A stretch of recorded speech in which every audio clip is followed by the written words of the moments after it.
451, fisik yang unik. Sun Long tertegun sejenak setelah melihat wanita cantik yang mampu menumbangkan kerajaan itu berbalik dan tersenyum ke arahnya dan Liu Mei, sembari membuat banyak pemuda dari Sekte Suci merasa iri dalam hati mereka. Lagi pula, hampir setiap murid laki-laki yang telah lulus ujian, telah berpikir bahwa mereka dapat dengan senang hati menjadikan Xie Xingyi sebagai pelayan mereka jika dia gagal dalam ujiannya sendiri. Namun, harapan mereka dengan cepat pupus karena bukan hanya Sun Long tampaknya memiliki hubungan dengan Dewi Kematian yang berjubah putih dan menakutkan itu, tetapi bahkan gadis yang sangat cantik ini akhirnya mengambil inisiatif untuk tersenyum padanya. Bahkan beberapa pemuda dari Sekte Suci yang telah memutuskan untuk mendekati Xie Xingyi merasa patah semangat saat melihat pemandangan ini, tetapi kebanyakan dari mereka tidak memilih untuk menyerah. Lagi pula, tidak seperti Liu Mei yang berjubah putih, Xie Xingyi tampaknya tidak memiliki hubungan apapun dengan Sun Long. Lagi pula, betapapun abnormalnya Sun Long, di dalam Sekte Suci, mereka tidak perlu membatasi kultivasi mereka hingga puncak peringkat 3 jiwa baru lahir. Terlepas dari apakah itu dalam hal kekuatan atau status, sebagian besar murid luar ini merasa bahwa mereka pasti lebih kuat daripada seorang kultivator jiwa baru lahir peringkat 1 puncak dari benua bintang malam seperti Sun Long. Tentu saja, Sun Long sama sekali tidak menyadari pikiran orang-orang di sekitarnya, saat dia berbalik untuk melihat Liu Mei di sebelahnya dan bertanya dengan nada penasaran.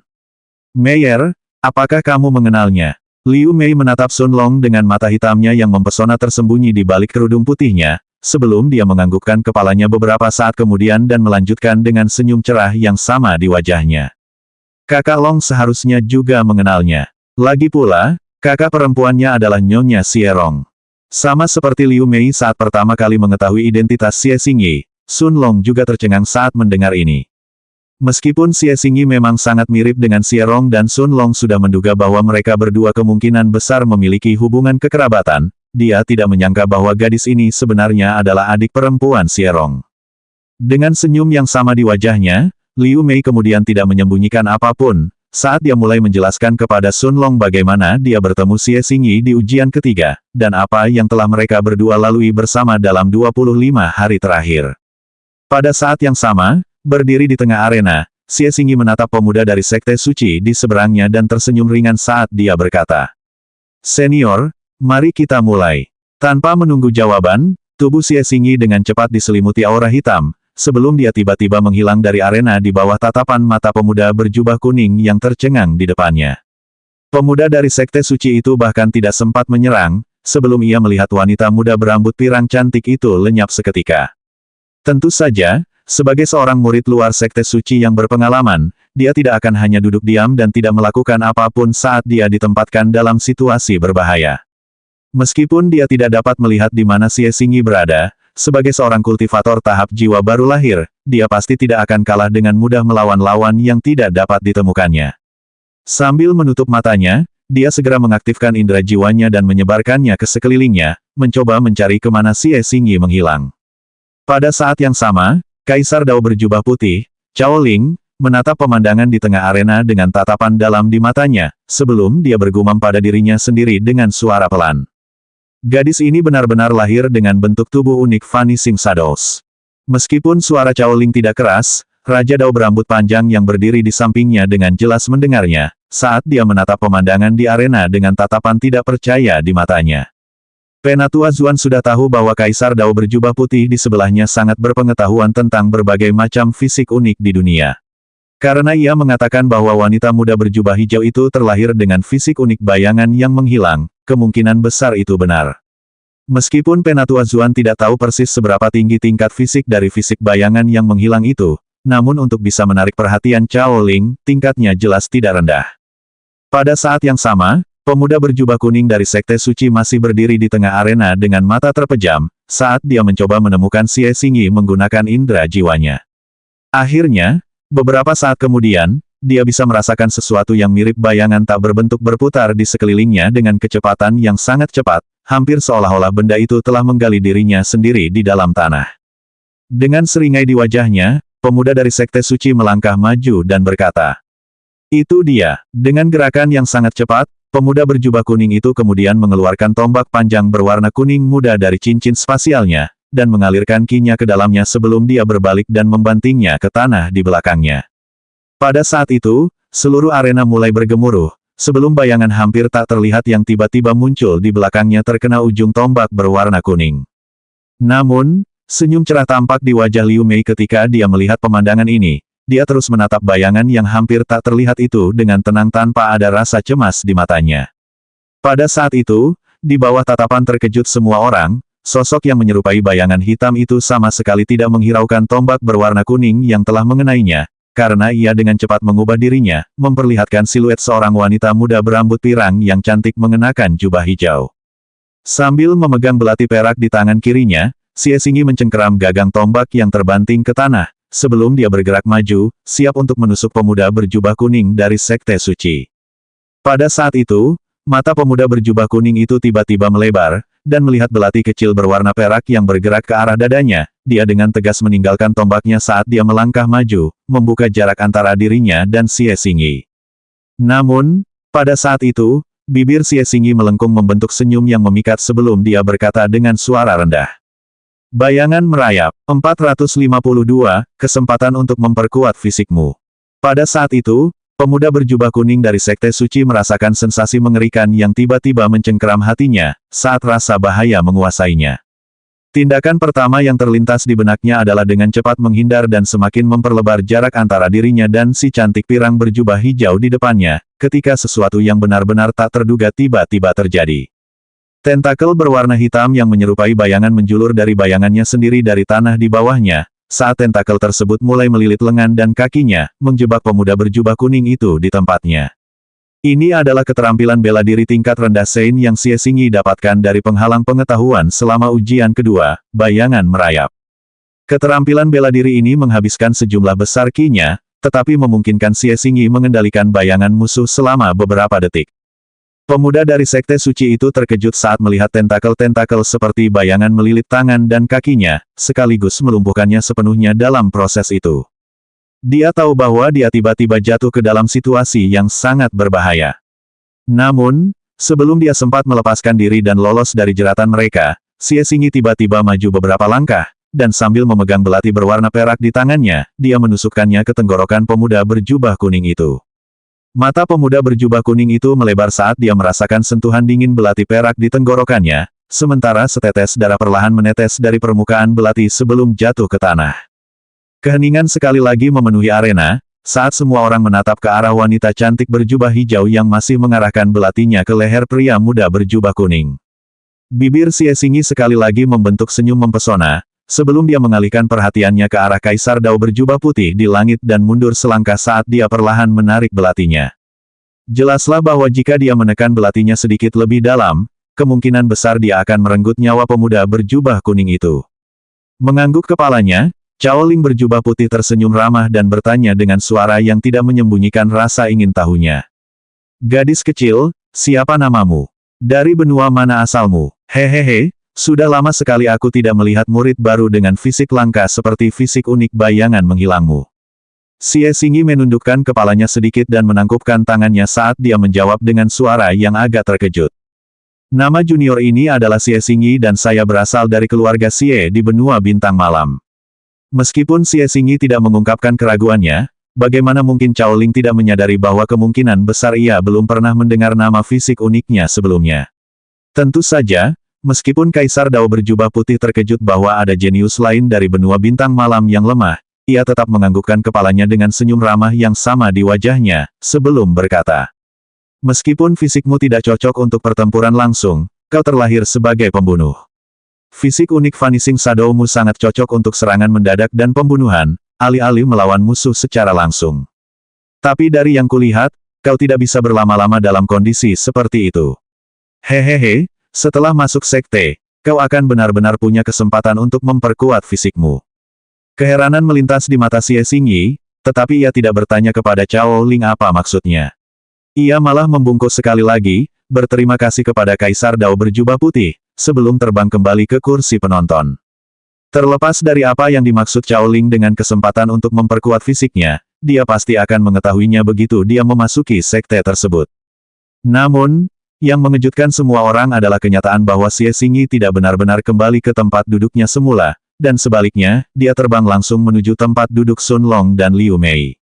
Pada saat yang sama, pandangan jelek terpancar dari mata Seng Huang ketika dia melihat pemandangan ini, tetapi pangeran berjubah emas itu menahan amarah dan niat membunuhnya dan tetap duduk. Beberapa saat kemudian, wanita muda cantik berjubah hijau dan berambut pirang itu telah tiba di hadapan Sun Long dan Liu Mei, sebelum senyum cemerlang muncul di wajahnya untuk pertama kalinya sejak dia mengikuti ujian Sekte Suci, ketika matanya menatap ke arah pemuda berjubah biru dan wanita muda berjubah putih di depannya dengan kegembiraan di matanya. Tanpa menunggu Xie Xingyi mengatakan apapun, Liu Mei berdiri saat senyum memikat muncul di bibirnya di balik kerudung putihnya, sebelum dia berkata dengan lembut. Xingyi, selamat. Meski kalimatnya sederhana, namun penuh dengan kehangatan dan kebahagiaan yang tulus. Aku masih belum sekuat dirimu, Mei. Xie Xingyi menjawab dengan sedikit rona di wajahnya, sebelum dia mengalihkan perhatiannya ke arah pemuda berjubah biru di sebelah Liu Mei. Tatapan mata yang dalam terpancar dari mata Liu Mei saat dia melihat ekspresi wajah Xie Xingyi, tetapi senyumnya hanya melebar tanpa mengucapkan sepatah kata pun. Membungkuk sedikit, Xie Xingyi menatap Sun Long dengan rona merah yang sama di wajahnya, sebelum dia memperkenalkan dirinya. Nama saya Xie Xingyi. Kakak Long, senang bertemu denganmu. Sun Long terkejut sesaat setelah mendengar Xie Xingyi memanggilnya, Saudara Long, tetapi dengan ekspresi lembut di wajahnya dia menganggukkan kepalanya dan berkata, Mei sudah bilang kalau kamu adiknya Nyonya Xierong dan bagaimana kalian berdua menghabiskan sebulan terakhir bersama. Terima kasih sudah merawatnya. Xie Xingyi menggelengkan kepalanya ringan ketika mendengar ini, dan memegang tangan Liu Mei dia berkata dengan tatapan serius. Kalau ada yang harus bilang terima kasih, itu aku. Lagi pula, Mei lah yang menyelamatkanku duluan, kalau tidak, aku pasti sudah mati saat ujian ketiga.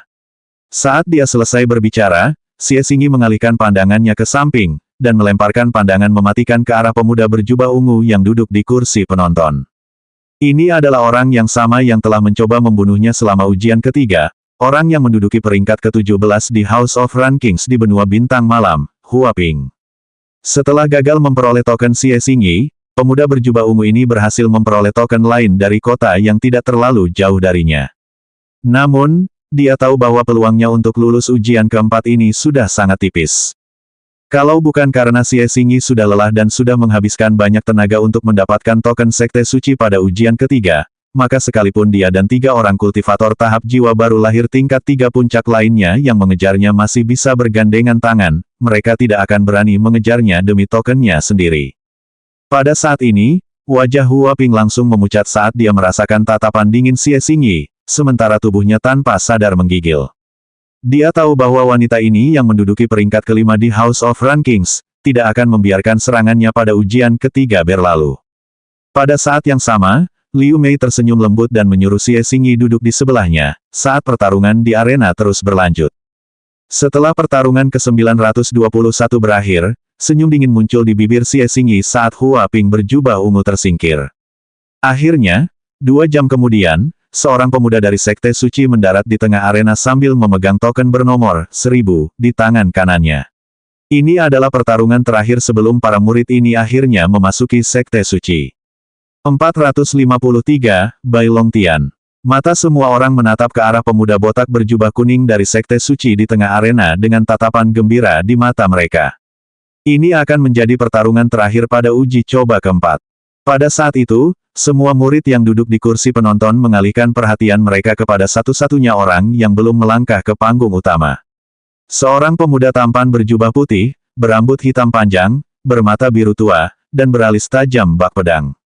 Sebilah pedang seputih salju tersampir di pinggangnya, sementara tangannya menggenggam token emas bertuliskan angka 1000. Ini adalah pemuda yang sama yang menatap Sun Long dengan tatapan tajam setelah pertarungannya selesai, sebelum menganggukkan kepalanya sebagai salam. Melihat pemuda berjubah putih ini terbang menuju arena dengan tatapan serius di matanya, sorot mata Seng Huang, Zhong Fang, dan Xie Xingyi langsung berubah, menjadi sangat serius juga. Hanya dalam beberapa saat, pemuda berjubah putih itu sudah muncul di tengah arena, dan menatap pemuda botak berjubah kuning dari Sekte Suci yang berdiri di depannya. Dia benar-benar tersenyum dan menangkupkan tangannya sebelum dia berkata, Nama saya Bai Longtian. Saya berasal dari Kota Putih Suci, di benua bintang malam. Saat mereka mendengar pemuda berjubah putih itu memperkenalkan dirinya, ekspresi Sun Long dan Liu Mei juga sedikit berubah. Pada saat itu, Sun Long tidak menahan diri untuk bergumam. Jadi ini tuan muda berkulit putih yang menduduki peringkat kedua di House of Rankings di kota Heaven's Dome, Bai Longtian. Meski kata-katanya terdengar seperti pertanyaan, jelas bahwa Sun Long sebenarnya sedang memverifikasi tebakannya. Lagi pula, ini pertama kalinya ia dan Liu Mei bertemu Bai Longtian. Sebagai penguasa muda berkulit putih dan orang peringkat kedua di Dewan Peringkat, ketenaran Bai Longtian di benua bintang malam bahkan tidak kalah dengan Seng Huang. Pada saat yang sama, Sun Long tampaknya tiba-tiba menyadari mengapa Bai Longtian menunjukkan begitu banyak minat padanya sebelumnya. Sebagai orang yang menduduki peringkat kedua di seluruh benua bintang malam, wajar saja jika dia akan tercengang setelah melihat orang lain yang datang dari benua bintang malam juga, yang mampu lulus ujian sekte suci dengan tingkat kultivasi puncak 1 jiwa baru lahir. Memalingkan kepalanya ke samping, Xie Xingyi menatap ekspresi terkejut di wajah Sun Long dan bertanya dengan suara penasaran.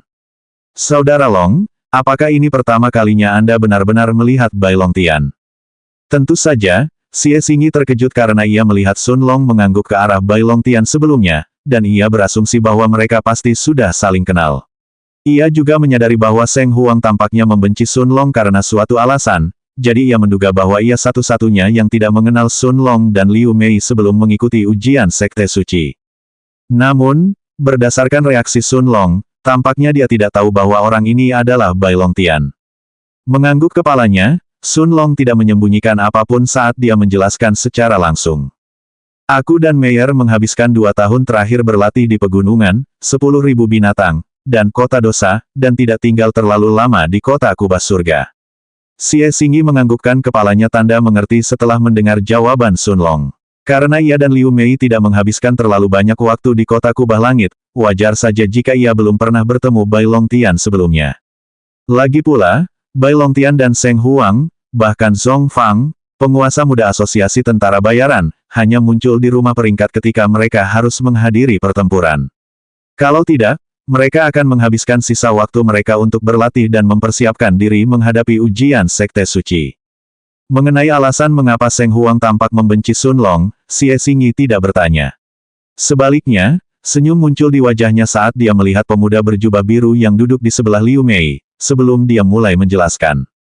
Saudara Long, meskipun Bai Longtian dan Seng Huang tidak pernah bertarung satu sama lain di depan umum, dikatakan bahwa Bai Longtian tidak kalah terhadapnya sedikit pun meskipun menduduki peringkat kedua di House of Ranking kota Heaven's Dome.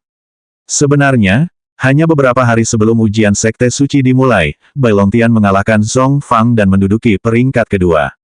Di saat yang sama, beredar rumor bahwa Bai Longtian telah menguasai Dao yang sangat langka, yang sama sekali tidak kalah dengan Dao cahayanya. Namun, saat bertarung dengan Zhong Fang, Bai Longtian hanya menunjukkan Dao cahayanya. Tidak seperti Sun Long dan Liu Mei, Xie Xingyi telah menghabiskan banyak waktu di kota kubas surga. Sebagai orang yang menduduki peringkat kelima di House of Rankings, meskipun dia belum pernah bertarung dengan Bai Longtian sebelumnya, dia sudah tahu tentang rumor yang beredar mengenai jenius ini, yang tidak kalah dengan Seng Huang. Sun Long menganggukkan kepalanya saat mendengar penjelasan Xie Xingyi, matanya menatap pemuda tampan berjubah putih di tengah arena dengan tatapan ingin tahu. Tentu saja, untuk bisa disejajarkan dengan Seng Huang, Bai Longtian harus memahami Dao yang setidaknya bisa melawan Dao kehancuran Seng Huang. Bagaimanapun, Seng Huang berhasil melewati ujian keempat ini dengan mudah. Pemuda botak berjubah kuning dari sekte suci yang berseberangan dengan Bai Longtian mendengus ketika dia mendengar pemuda berjubah putih memperkenalkan dirinya sebelum lulus ujian, dan dengan ekspresi mengejek di wajahnya dia berkata, "Nak, kamu terlalu sombong. Apa kamu tidak takut kalah dan jadi bahan tertawaan? 454, apakah kamu ingin menyerah?" Bai Longtian hanya tersenyum ketika mendengar ini dan menangkupkan tangannya untuk kedua kalinya dia menjawab. "Senior, kamu salah paham. Bukannya aku meremehkanmu, tapi aku memang percaya diri dengan kekuatanku." Pemuda botak berjubah kuning dari sekte suci mendengus, tetapi dia tidak mengatakan apapun sebagai tanggapan. Sebaliknya, ia melambaikan tangan dan mengeluarkan busur coklat tua yang tampaknya terbuat dari sejenis kayu dari cincin spasialnya, lalu memegangnya di depan dadanya. Sebuah tabung anak panah berisi anak panah muncul di punggungnya bersamaan dengan pemuda botak berjubah kuning itu meraih anak panah dengan tangan kanannya dan meletakkannya di tali busur sambil merenggangkannya erat-erat. Lalu, sambil tersenyum, ia berkata, "Karena Anda begitu percaya diri, mari kita mulai." Pada saat itulah, pemuda berjubah kuning melepaskan tali busurnya, bersamaan dengan suara anak panah yang membelah udara, melesat ke arah Bai Longtian dengan kecepatan luar biasa. Ekspresi wajah Bai Longtian langsung berubah serius. Ia menangkupkan kedua tangannya di depan dada. Cahaya putih terang memancar dari tubuhnya, langsung menenggelamkan sekelilingnya. Dua anak panah cahaya melesat cepat di udara di atasnya. Kedua anak panah cahaya itu melesat di udara, berusaha menghentikannya, dan melesat menuju anak panah pemuda botak berjubah kuning itu. Namun, saat mereka bertabrakan, anak panah Bai Longtian yang diciptakan dari dao cahayanya hancur seketika, sementara anak panah pemuda berjubah kuning itu terus melesat ke arahnya. Pemuda botak dari Sekte Suci menyeringai melihat hasil ini, seolah sudah diduga sepenuhnya, tetapi raut wajah Bai Longtian tidak berubah. Sebaliknya, tubuhnya dengan cepat diselimuti lapisan cahaya, sebelum ia tiba-tiba menghilang.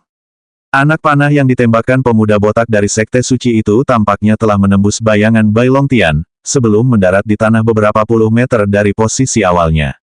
Pada saat yang sama, sosok Bai Longtian yang diselimuti lapisan cahaya dengan cepat muncul beberapa meter dari pemuda berjubah kuning dari Sekte Suci, tetapi tidak langsung menyerangnya. Sebaliknya, Bai Longtian melihat pemuda berjubah kuning itu menyeringai, memasang anak panah lain di busurnya, dan berkata dengan nada mengejek. "Apakah menurutmu jika kau memahami dao langka seperti dao cahaya, kau akan lebih kuat daripada seseorang yang telah memahami dao bumi atau dao angin? Biarlah senior ini memberimu pelajaran hari ini." Saat dia menyelesaikan perkataannya, pemuda botak dari Sekte Suci melepaskan anak panah demi anak panah dari busurnya, saat dia mulai membombardir Bai Longtian dengan serangannya. Tuan muda berjubah putih itu terus-menerus menggunakan dao cahaya untuk menghindari serangan anak panah, sembari menggunakan pedang putih saljunya untuk menangkis anak panah yang tak dapat dihindarinya. Meskipun begitu, kekuatan di balik setiap anak panah tampaknya tidak lebih lemah dari serangan berkekuatan penuh dari seorang ahli tahap Nas Chen Sol tingkat puncak 3 yang kuat. Bahkan dengan kecepatan dao cahayanya yang luar biasa, Bai Longtian menyadari bahwa ia tidak memiliki ruang untuk menyerang pemuda botak dari Sekte Suci. Setiap kali ia mencoba mendekatinya, serangan panah akan sepenuhnya menghalangi jalannya, sementara pemuda botak itu akan mundur selangkah, memperlebar jarak di antara mereka. Pada saat yang sama, anak panah di tabungnya tampak tidak ada habisnya, karena ia terus menembakkannya tanpa peduli. Tentu saja, Sun Long yang saat itu duduk di kursi penonton langsung menyadari, bahwa pemuda botak itu menggunakan cara yang cerdik untuk mengambil kembali anak panah yang telah ditembakkannya, itulah sebabnya mengapa anak panah itu seolah tak ada habisnya. Dia menggunakan dao bumi untuk mengambil setiap anak panah yang jatuh ke tanah, sebelum dia mengembalikannya ke tabung anak panahnya dan menembakkannya lagi. Beberapa menit kemudian, tuan muda berkulit putih itu berhenti mencoba menghindar dan berdiri diam, seraya menatap pemuda berjubah kuning yang ada di hadapannya. Pemuda botak dari Sekte Suci memiliki seringai yang sama di wajahnya saat dia melihat pemuda berjubah putih di depannya dan berkata, "Hahaha, sudah tahu belum? Semua anak panahku sudah mencapai level yang sama dengan senjata emas peringkat 3 biasa, dan aku tidak perlu takut kehabisan. Secepat apapun kau, selama kau tidak lebih cepat dari persepsiku, aku bisa menebak kemana kau akan pergi dan menghalangi jalanmu. Mustahil untuk mendekatiku dan cepat atau lambat anak panahku akan mengenaimu. Bahkan jika kau menyerangku dengan serangan daumu sendiri atau pedang di tanganmu, tetap mustahil bagimu untuk menghancurkan anak panahku. Hehe, apa kau mau menyerah, adik junior?" Semua orang di bangku penonton bisa mendengar nada mengejek dalam kata-kata pemuda botak itu ketika ia mengucapkan kata-kata, "adik junior." Lagi pula, jika Bai Longtian menyerah, ia tidak akan masuk sekte dan menjadi murid luar, jadi ia tidak akan bisa menyebut dirinya, adik junior. Anehnya, Bai Longtian menganggukkan kepalanya ketika mendengar kata-kata pemuda berjubah kuning itu, dan dengan senyum di wajahnya dia berkata, "Kakak senior benar, aku memang tak mampu mengalahkanmu hanya dengan dao cahayaku." Bibir pemuda berjubah kuning itu melengkung membentuk senyum mengejek saat dia bertanya, "Apakah kau akan mengeluh bahwa kau kalah karena pedangmu hanya senjata kelas emas peringkat 2? Bai Longtian menggelengkan kepalanya, seolah-olah dia tidak menyadari bahwa pemuda botak dari Sekte Suci sedang mengejeknya, dan setelah mengembalikan pedangnya ke sarungnya, dia tersenyum dan berkata, "Kakak senior memang sangat kuat, jadi aku pun tidak akan menahan diri lagi." Saat dia menyelesaikan kata-katanya, tubuh Bai Longtian menyala dengan cahaya putih terang, sementara pada saat yang sama, dari kedalaman cahaya, warna emas yang tidak jelas perlahan muncul. 455, Dao Bai Longtian. Cahaya keemasan itu awalnya sangat redup dan hampir mustahil untuk dilihat dengan mata telanjang, namun seiring berjalannya waktu, cahaya itu mulai menjadi semakin terang. Hanya dalam beberapa saat, ia telah menutupi seluruh tubuh Bai Longtian, membuatnya tampak seperti makhluk abadi yang tiba-tiba turun dari surga. Jubah putihnya berkibar tertiup angin, sementara para pengikut Sekte Suci dan semua orang yang duduk di kursi penonton memperlihatkan ekspresi terkejut di mata mereka. Satu-satunya yang tampak relatif tenang adalah pangeran dari dinasti Sengtian, Seng Huang. Namun, meski tampak tenang, pandangan mendalam terpancar di mata Seng Huang saat ia menatap sosok Bai Longtian di tengah arena. Meskipun dunia tidak mengetahuinya, sebagai pangeran dari dinasti Sengtian dan jenius nomor 1 di benua bintang malam, ia pernah bertarung melawan Bai Longtian sebelumnya. Tentu saja, saat itu, Seng Huang tidak memiliki palu perang perunggunya, tetapi bahkan setelah menggunakan dao kehancuran dan dao logamnya, ia tetap tidak mampu mengalahkan tuan muda berkulit putih itu. Tentu saja, ia juga tidak kalah, dan mereka akhirnya memutuskan untuk mengakhiri pertarungan ini dengan seri. Meskipun Seng Huang yakin bahwa dia sekarang pasti lebih kuat dari Bai Longtian setelah dia memiliki senjata emas peringkat 3 puncak, dia juga tahu bahwa dao yang dipahami Bai Longtian sebagai dao dasar untuk menyempurnakan tubuhnya, adalah dao yang sangat mengerikan. Dao yang benar-benar dapat menandingi dao kehancurannya. Pada saat yang sama, mata Kaisar Dao berjubah putih, Cao Ling langsung melebar saat melihat pemandangan ini, sementara ekspresi tidak percaya langsung mewarnai matanya yang sebelumnya tenang.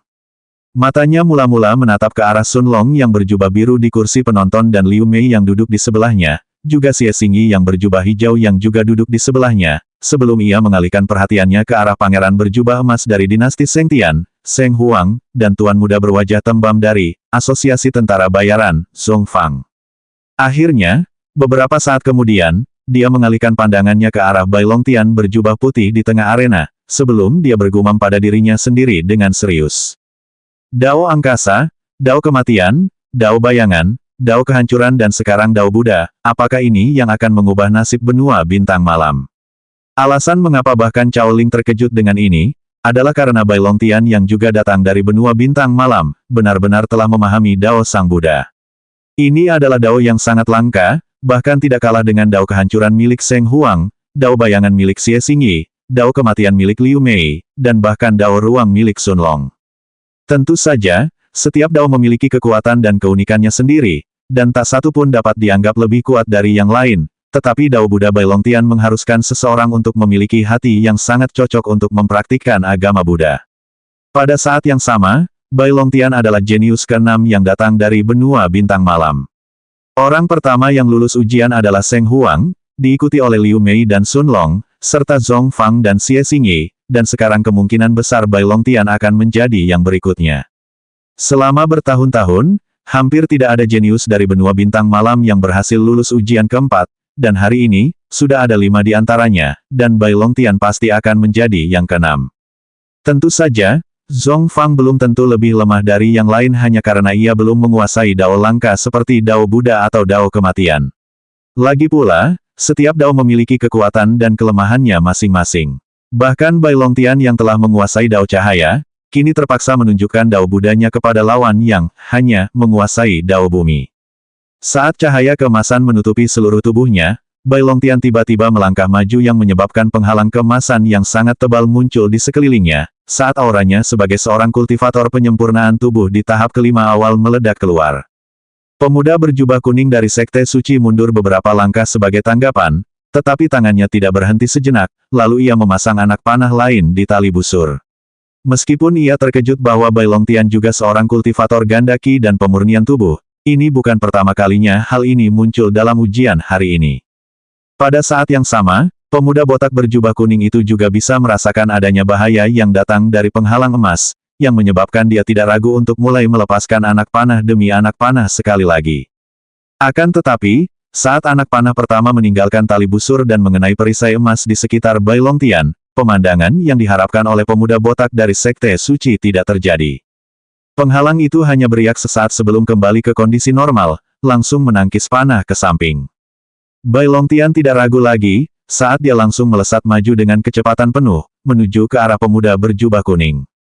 Meskipun sebelumnya dia dapat menghalangi laju Bai Longtian dengan anak panahnya, pemuda botak dari Sekte Suci itu membelalakan matanya, saat dia melihat anak panah demi anak panah ditangkis, tidak mampu menembus perisai emas.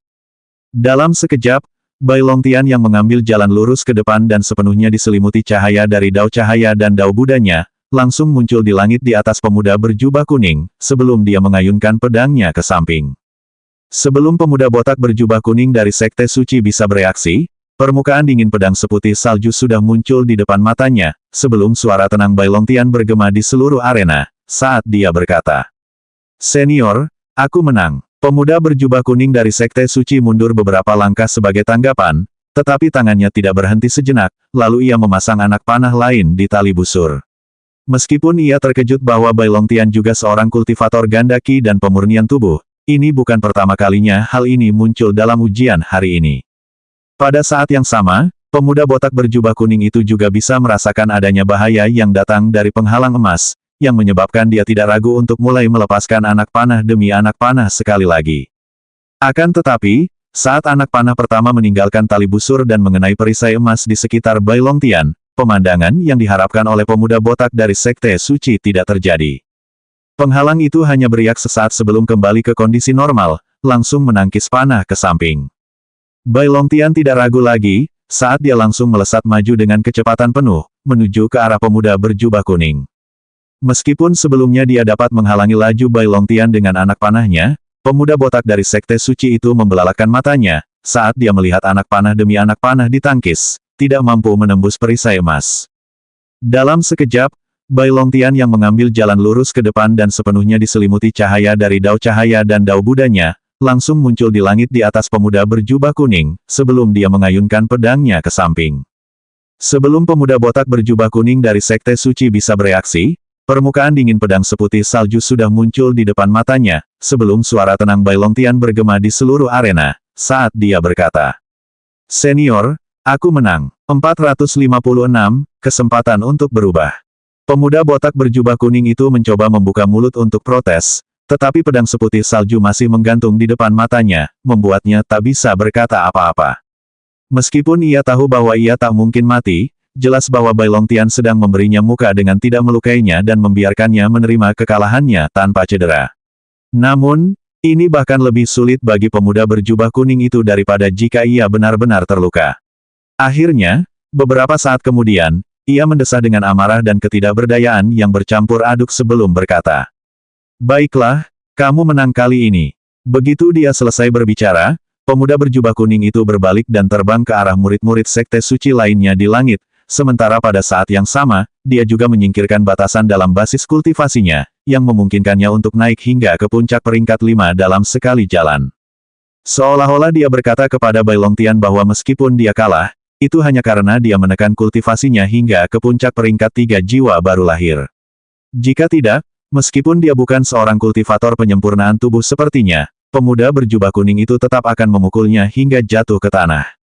Bai Longtian tampaknya tidak mempermasalahkan hal ini saat dia mengalihkan perhatiannya ke arah Kaisar Dao berjubah putih di langit dan menangkupkan tangannya. Cao Ling tersenyum ramah dan menganggukkan kepalanya ke arahnya, sebelum dia mengalihkan perhatiannya ke arah Penatua Zuan berjubah putih yang berdiri di sampingnya, dan dengan ekspresi tenang di wajahnya dia berkata, "Zuan Peng, aku serahkan sisanya padamu." Tanpa menunggu jawaban, Kaisar Dao yang botak melambaikan tangannya, dan di depan semua murid yang hadir, dia langsung menghilang. Pada saat yang sama, karena Bai Longtian sudah memperkenalkan dirinya sebelum pertarungannya, Raja Dao berjubah putih, Penatua Zuan Peng tidak menanyakan pertanyaan apapun padanya, dan sebaliknya, dia mengalihkan perhatiannya ke arah murid-murid berjubah kuning dari Sekte Suci di belakangnya dan berkata dengan tenang, "Kalian bisa bubar sekarang." 1000 murid berjubah kuning di belakangnya semua menundukkan kepala sebelum mereka terbang di angkasa, semuanya menuju ke gunung besar yang terletak di sebelah selatan arena, yang puncaknya tampak telah menembus awan.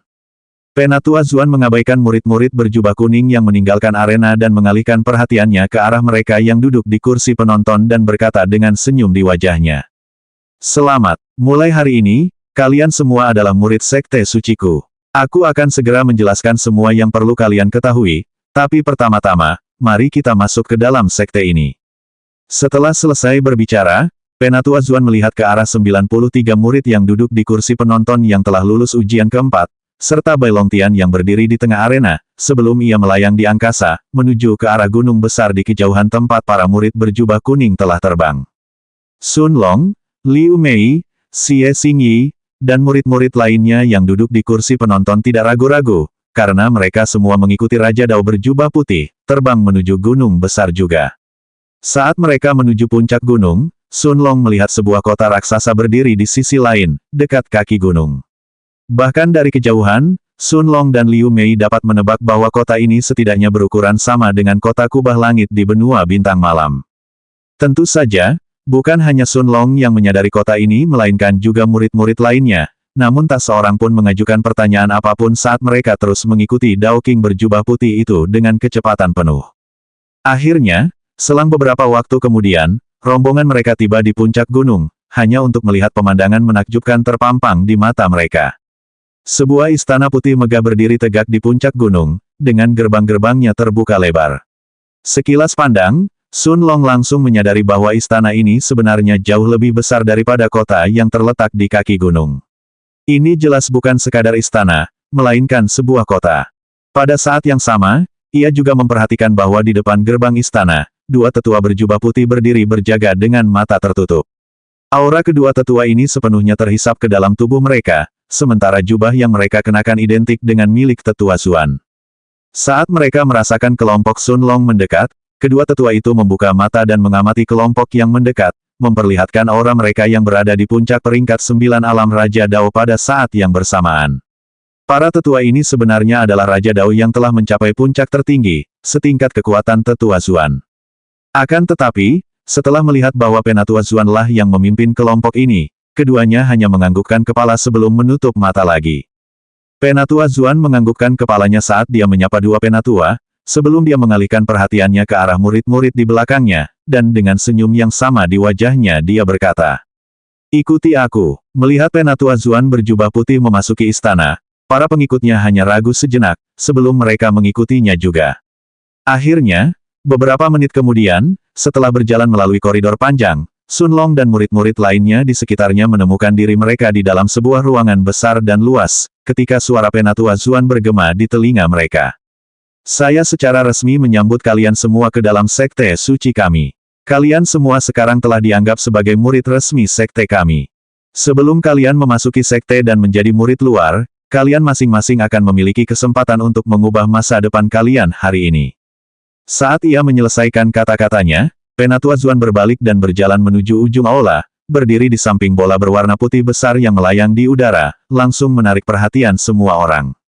457, Bola Takdir. Mengubah masa depan kita. Tidak diketahui siapa yang menanyakan hal ini, semua orang menatap ke arah Penatua Zuan berjubah putih yang berdiri di samping bola kristal berwarna putih, dan menunggu dia menjelaskan. Melihat ekspresi bingung di wajah para murid, Penatua Zuan menganggukkan kepalanya dan tersenyum lalu berkata, "Benar, hari ini adalah kesempatanmu untuk mengubah masa depanmu. Bola putih ini bernama Bola Takdir. Bola ini dapat membaca takdirmu dan memprediksi masa depanmu sampai batas tertentu. Tergantung hasilmu hari ini, kamu bahkan mungkin menarik perhatian seorang tetua dan diterima sebagai murid pribadinya. Menjadi murid seorang tetua tidak hanya akan memberi Anda status dalam sekte, tetapi Anda juga akan mendapatkan lebih banyak sumber daya, lingkungan pelatihan yang lebih baik, dan bahkan bimbingan pribadi dari tetua tersebut.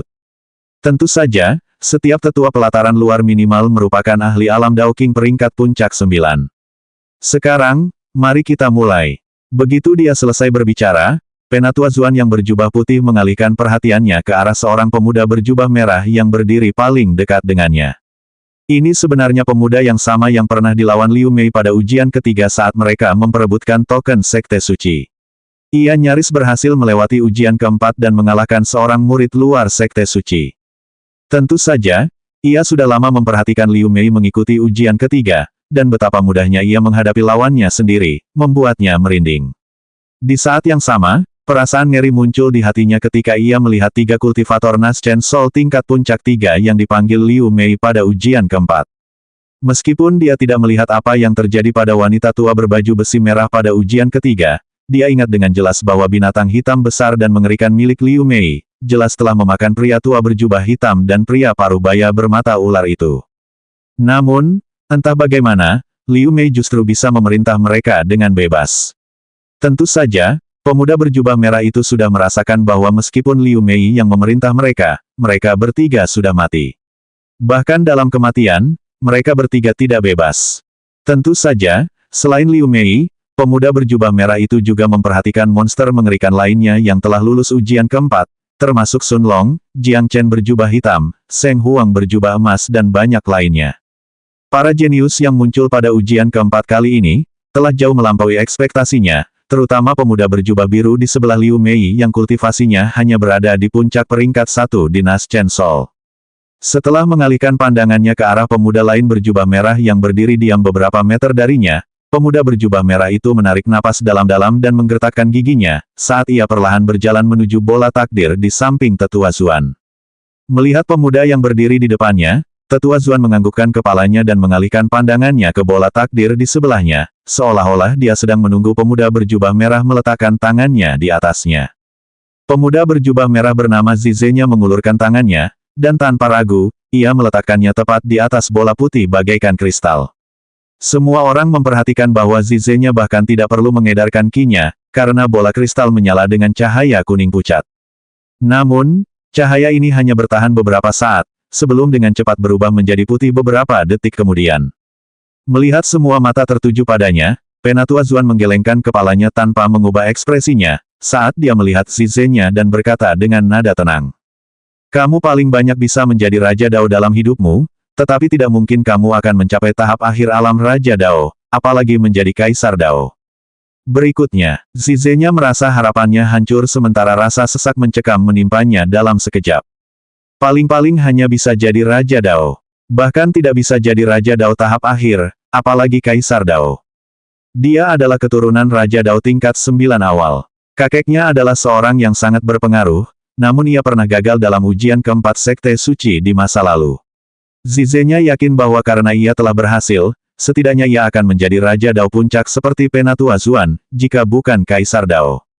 Mata semua orang terfokus pada pemuda berjubah merah yang belum bergerak dari tempatnya, hampir seolah-olah dia linglung, sebelum kata-kata Penatua Zuan terdengar sekali lagi. Apa kau pikir setiap orang yang lulus ujian setidaknya akan menjadi Raja Dao puncak, atau bahkan Kaisar Dao? Kau tak pernah tahu apa yang akan terjadi dalam hidupmu, dan apakah kau akan selamat untuk melihat matahari terbit esok hari. Sebagai kultivator, kalian harus tahu bahwa bakat bukanlah segalanya. Kalian juga membutuhkan keberuntungan, kemampuan pemahaman yang kuat, dan yang terpenting, tekad yang kuat. Beberapa dari kalian mungkin bahkan belum mencapai tahap tengah alam Raja Dao dalam hidup kalian, apalagi tahap akhir. Tentu saja, beberapa dari kalian bahkan mungkin menjadi Kaisar Dao yang kuat, tetapi jika kalian berpikir menjadi Kaisar Dao itu mudah, pikirkan lagi. Mereka yang memiliki bakat luar biasa akan merasa lebih sulit untuk melangkah ke alam Raja Dao di masa depan, apalagi menjadi Kaisar Dao. Saat mengucapkan kata-kata ini, pandangan Penatua Zuan menyapu Sun Long, Liu Mei, Jiang Chen, dan para jenius mengerikan lainnya yang menarik perhatiannya selama ujian keempat, seolah-olah dia tengah memperingatkan mereka. Zizenya, yang berjubah merah, melangkah menjauh dari bola takdir, tetapi tatapan penuh tekad muncul di matanya. Ia menolak untuk percaya bahwa ia tidak akan menjadi Raja Dao puncak di masa depan. Saat Zizenya melangkah mundur dari bola takdir, Penatua Zuan mengalihkan pandangannya ke arah Liu Mei, dan menatapnya dengan tatapan ingin tahu di matanya, dia kemudian berkata. Anda berikutnya, 458, nasib Liu Mei. Saat mereka mendengar kata-kata Penatua Zuan, perhatian semua orang segera terfokus pada wanita muda berjubah putih dan berkerudung putih yang berdiri di samping Sun Long. Pada saat yang sama, Liu Mei menoleh ke samping dan menatap Sun Long dengan serius sejenak, hanya untuk melihatnya menganggukkan kepala sambil tersenyum di wajahnya. Akhirnya, kekhawatiran di hati Liu Mei sedikit mereda, saat dia menarik napas dalam-dalam dan melangkah maju perlahan. Sejak awal, Liu Mei telah waspada terhadap bola takdir ini saat kelompok mereka memasuki aula. Jika bola ini benar-benar dapat meramal nasib seseorang, maka Liu Mei yang sudah menjadi wanita milik Sun Long, dan mengetahui beberapa hal tentang masa lalu dan situasi masa kininya, memiliki hubungan dengan seekor naga hidup dan juga telah menerima teknik kultivasi tingkat tinggi darinya, pasti akan menarik banyak perhatian apapun yang terjadi. Nasibnya jelas tidak lagi sederhana. Namun, dia juga paham bahwa menolak menguji masa depannya melalui bola takdir hanya akan membuat orang makin curiga. Lagi pula, Raja Dao Puncak berambut putih, Penatua Zuan, telah menyatakan dengan jelas, bahwa ini bukan ujian melainkan kesempatan.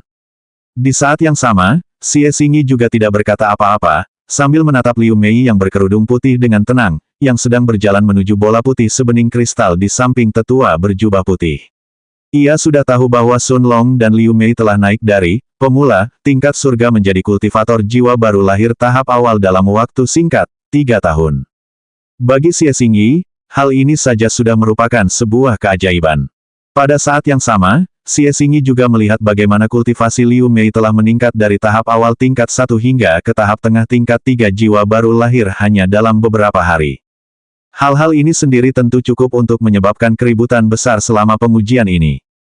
Bahkan Seng Huang yang dianggap sebagai seorang jenius luar biasa di benua bintang malam, memiliki semua sumber daya dinasti Sengtian yang tersedia baginya dan juga telah mengonsumsi harta karun dan pil yang tak terhitung jumlahnya yang membantunya dalam kultivasinya, butuh waktu hampir 8 tahun untuk maju dari tahap awal satu alam roh ke tahapnya saat ini. Tentu saja, ini juga bisa dikaitkan dengan dao kehancurannya. Lagi pula, semakin unik suatu dao, semakin sulit dan semakin memakan waktu untuk memahaminya secara menyeluruh. Bahkan Xie Xingyi sendiri yang memiliki fisik unik bayangan yang menghilang, dan sangat menguasai ilmu bayangan, butuh waktu 6 tahun untuk maju dari alam roh tingkat 1 hingga ke puncak tingkat 3 jiwa yang baru lahir. Akan tetapi, jelas pula bahwa dao kematian milik Liu Mei sama sekali tidak kalah dengan dao bayangannya atau dao kehancuran milik Seng Huang. Jadi, Xie Xingyi benar-benar telah sampai pada kesimpulan, bahwa di antara orang-orang di dalam aula ini, selain dari puncak peringkat 1 Nas Chen Sol Sun Long, dan mungkin Jiang Chen yang berjubah hitam, Liu Mei mungkin memiliki nasib yang paling luar biasa. Tentu saja, meskipun murid-murid lainnya di dalam aula tidak mengetahui banyak hal tentang Liu Mei, semua orang telah memperhatikan makhluk-makhluk mayat hidup miliknya selama ujian ketiga, dan sudah penasaran tentang nasibnya. Melihat Penatua Zuan berjubah putih mengangguk ramah padanya, Liu Mei memejamkan matanya sejenak, sebelum dia meletakkan tangannya yang putih pucat dan lentur di atas bola kristal takdir. Saat tangan Liu Mei menyentuh bola takdir, bola kristal itu langsung menyala dengan cahaya putih terang yang dengan cepat berubah menjadi kuning. Namun, dalam sekejap mata, cahaya kuning itu telah berubah menjadi hitam, membuat jantung Penatua Zuan berdebar kencang. Cahaya ini bukan sekadar cahaya hitam redup, tetapi cahaya yang dapat menelan apapun di sekitarnya, termasuk semua cahaya itu sendiri. Namun, tepat saat Penatua Zuan hendak mengakhiri ujian Liu Mei, sebagian kecil kegelapan di bagian tengah bola takdir perlahan surut, digantikan oleh cahaya warna-warni yang terang, yang tampaknya mengandung setiap warna yang mungkin ada di dalamnya. Pada saat itu, retakan kecil muncul di permukaan bola kristal, menyebabkan Penatua Zuan yang sudah jatuh ke dalam trans berteriak. Berhenti. Mendengar suara tetua berjubah putih, Liu Mei mundur selangkah sambil menarik tangannya pada saat yang sama, tidak melanjutkan menguji nasibnya lebih jauh. Akan tetapi, cahaya pada bola takdir itu masih tetap ada di sana selama beberapa saat hingga perlahan menghilang, mengembalikan bola kristal itu ke wujud aslinya. Meskipun begitu, retakan kecil itu masih ada di permukaan bola putih itu, bagaikan noda kecil pada batu giok yang sebelumnya bersih. Mata semua orang terfokus pada bola putih takdir, sebelum mereka mengalihkan perhatian mereka ke Penatua Zuan berjubah putih di sebelah bola kristal. Akan tetapi, Raja Dao berjubah putih tidak memperhatikan para murid di dalam aula, karena ekspresi rumit muncul di wajahnya, hampir seolah-olah dia baru saja menyadari sesuatu. Pada saat itu, suara halus seorang wanita bergema di seluruh aula yang sunyi, saat dia berkata dengan nada tenang dan tidak peduli. Lanjutkan tesnya. Mata Penatua Zuan dengan cepat kembali normal saat dia mendengar suara ini, saat dia menganggukkan kepalanya dan menatap Liu Mei beberapa saat sebelum dia berkata dengan suara penuh perhatian. Nasibmu, rumit. Satu-satunya hal yang dapat kukatakan kepadamu adalah, bahwa kamu pasti akan memiliki kesempatan untuk melampaui alam Raja Dao di masa depan. Semua orang menatap tetua Zuan dengan rasa ingin tahu, Tetapi tidak seorang pun mengajukan pertanyaan saat mereka melihat Liu Mei memberi hormat kepada tetua berjubah putih dan kembali ke sisi Sun Long. Jelas bahwa Raja Dao berjubah putih tidak ingin menjelaskan lebih banyak hal tentang nasib Liu Mei, dan siap untuk melanjutkan sisa ujian. Pada saat yang sama, di sebuah ruangan yang tampak terisolasi, sekelompok tetua tengah menatap Liu Mei berjubah putih di layar cahaya di depan mereka, dengan tatapan yang dalam di mata mereka. 459, Takdir Abadi. Setelah beberapa saat hening, seorang lelaki tua berjubah putih dengan kerutan dalam di sekitar mata dan dahinya adalah orang pertama yang berbicara, saat dia melihat para tetua di meja di sekitarnya dan bertanya dengan suara yang dalam. Apa yang semua orang pikirkan tentang gadis kecil ini? Keheningan memenuhi ruangan itu untuk beberapa saat, sebelum seorang wanita parubaya yang cantik dengan rambut hitam panjangnya diikat ekor kuda berbalik untuk melihat ke arah penatua berjubah putih keriput di sebelahnya, saat dia kemudian berkata dengan suara halus yang sama yang menyerupai peri dan bergema di dalam aula lain beberapa saat yang lalu. Penatua Sun Wen, saya pikir semua orang di sini mengerti apa nasib gadis itu. Kematian, pembunuhan, kegelapan, darah, namun ini bukan pertama kalinya sekte suci kita mendapatkan murid dengan nasib yang begitu dalam dan rumit. Lagi pula, bukankah semua orang melihat cahaya warna-warni di tengah bola takdir? Aku yakin semua orang tahu artinya. Aku bahkan tidak perlu menjelaskan retakan di bola takdir itu. Seorang wanita tua dengan rambut putih panjang yang tergerai bebas di bahunya berdiri dari tempat duduknya dan menatap wanita parubaya yang beberapa kursi darinya, sebelum dia berbicara dengan suara yang dalam dan bijaksana. Xuan Jiao, jangan lupa bahwa takdir hanyalah kemungkinan, bukan sesuatu yang pasti. Tidak ada yang tahu apa yang akan terjadi di masa depan. Meskipun takdir gadis di dalam bola takdir itu memang penuh warna, ini berarti hanya ada sedikit peluang baginya untuk menjadi abadi di masa depan. Ini bukan kepastian. Lagi pula, ada banyak murid lain dengan takdir abadi yang meninggal sebelum mereka dapat mencapai potensi penuh mereka. Yang lebih saya khawatirkan adalah retakan kecil di permukaan bola takdir itu. Ini pertama kalinya hal seperti ini terjadi. Pria tua berjubah putih, Sun Wen menatap layar di tengah aula dengan tatapan yang dalam, sebelum dia berkata dengan suara yang sama beberapa saat kemudian. Minta tetua Chaoling untuk mencari tahu latar belakang gadis kecil itu. Jarang sekali ada hal yang benar-benar bisa mengubah takdir seperti ini. Seorang pria parubaya dengan rambut coklat panjang dan mata biru tua menatap penatua Sun Wen selama beberapa saat, hampir seolah-olah dia tiba-tiba menyadari sesuatu, sebelum dia kemudian bertanya dengan rasa ingin tahu. Penatua Sun, apakah Anda mengatakan bahwa ada seseorang yang sangat kuat yang mendukung gadis itu? Pria tua berjubah putih, Sun Wen menganggukkan kepalanya dengan ekspresi dalam di wajahnya sebelum dia menjawab dengan serius. Setidaknya, dia adalah seseorang yang telah melampaui alam Kaisar Dao sejak lama. Mungkin, bahkan seseorang yang setingkat dengan Master Sekte. Keheningan segera memenuhi ruangan saat para tetua lainnya di sekitarnya mendengar kesimpulan Sun Wen, sebelum semua orang menatap layar cahaya di tengah aula tanpa mengucapkan sepatah kata pun. Akhirnya, beberapa saat kemudian, pria parubaya dengan mata biru tua menatap sosok Liu Mei di layar cahaya dan bertanya dengan nada hati-hati. Kalau begitu, bukankah lebih baik kita memberi gadis itu perlakuan khusus? Mungkin tetua Xuan Jiao, Mao Jing, atau tetua perempuan lain bisa menerimanya sebagai murid pribadi.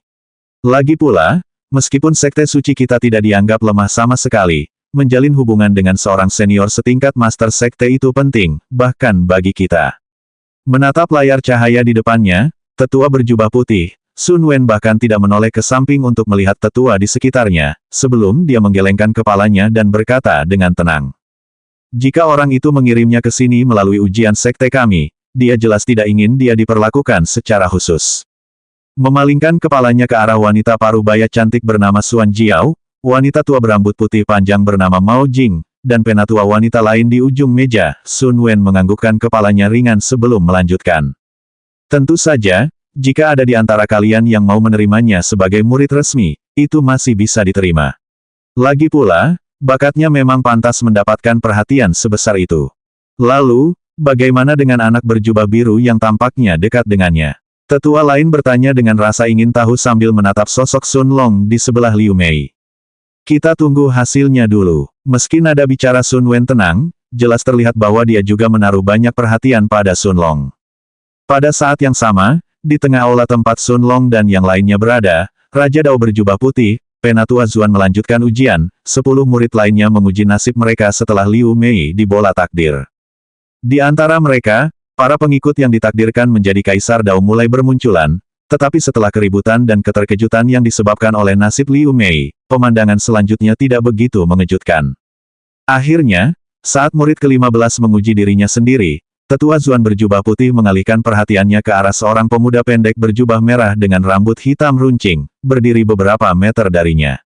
Saat tatapan Penatua Zuan tertuju pada pemuda berjubah merah, perhatian semua orang termasuk Sun Long pun tertuju pada pemuda ini juga. Sun Long ingat dengan jelas bahwa ini adalah salah satu dari sedikit orang yang layak diberi banyak perhatian selama ujian keempat. Nama orang ini adalah Jun Ren, seorang jenius tahap Nas Chen Sol tingkat awal 4, setingkat dengan Jiang Chen berjubah hitam. Namun, alasan mengapa Sun Long menaruh begitu banyak perhatian padanya adalah karena pemuda ini telah memahami Dao yang sangat langka. Dao perang. Melihat tatapan semua orang tertuju padanya, bibir Jun Ren berjubah merah melengkung membentuk senyuman, saat dia melangkah maju dan dengan cepat muncul di depan Tetua Zuan dan bola kristal itu, sebelum meletakkan tangan kanannya di atas bola takdir.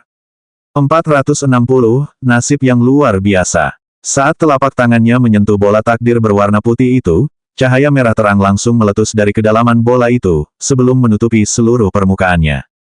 Warna merah terang ini menyerupai warna darah, sementara di kedalaman bola kristal, ada campuran warna yang samar, hampir tidak jelas, yang mirip dengan cahaya warna-warni Liu Mei yang muncul selama pengujiannya.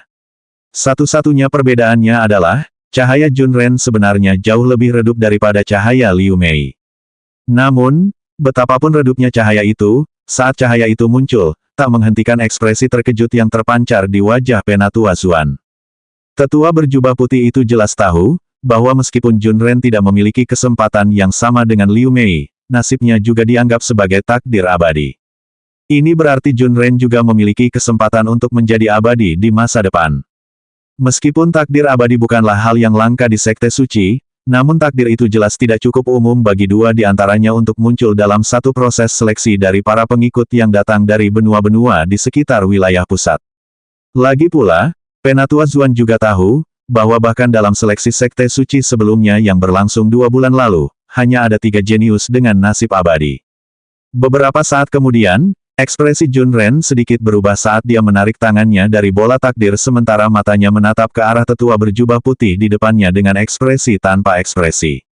Meskipun wajah tetua Zuan tampak terkejut, Jun Ren dapat melihat dengan jelas bahwa cahaya warna-warni yang muncul di permukaan bola tadi, tidak seterang milik Liu Mei.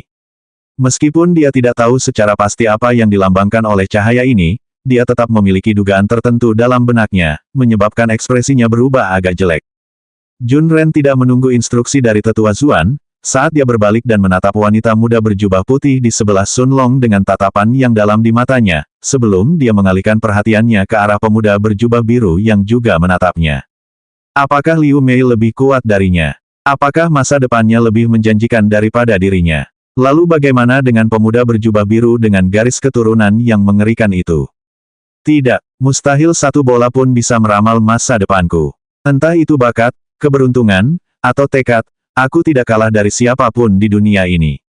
Jun Ren yang berjubah merah menggelengkan kepalanya dengan kuat sementara pandangan penuh tekad muncul di matanya pada saat yang sama, dan setelah menatap Sun Long yang berjubah biru selama beberapa saat, dia berjalan kembali ke tempat dia berdiri sebelumnya sambil menunggu ujian berlanjut. Pada saat yang sama, Sun Long juga menatap tajam ke arah pemuda berjubah merah ini, sebelum mengalihkan perhatiannya ke arah bola takdir berwarna putih.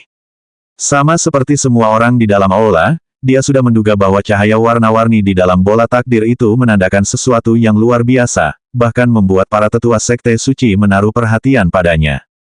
Selain itu, meskipun cahaya warna-warni Jun Ren tidak seterang milik Liu Mei, tidak berarti Sun Long akan meremehkannya. Sebaliknya, hal ini membuat Sun Long semakin memperhatikan pemuda berjubah merah ini yang telah memahami Dao Perang. Lagi pula, meskipun orang lain tidak mengetahuinya, Sun Long jelas tahu bahwa nasib Liu Mei telah diutak-atik.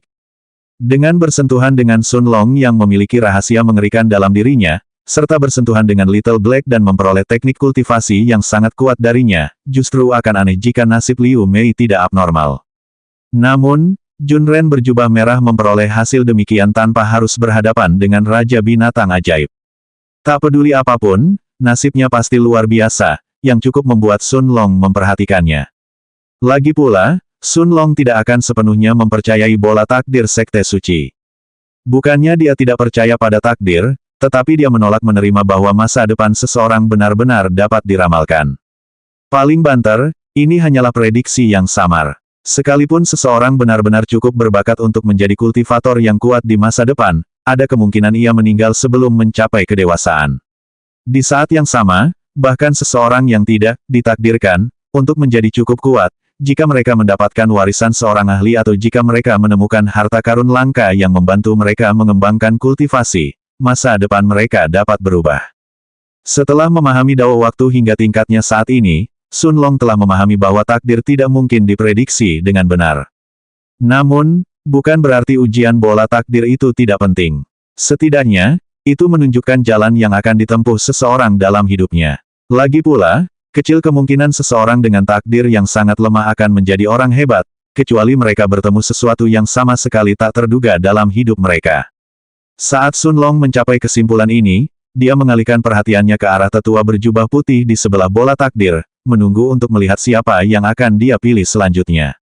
Pada saat yang sama, para tetua berjubah putih juga tetap diam, tidak mengomentari nasib Junren, karena semua orang menunggu keputusan tetua Zuan.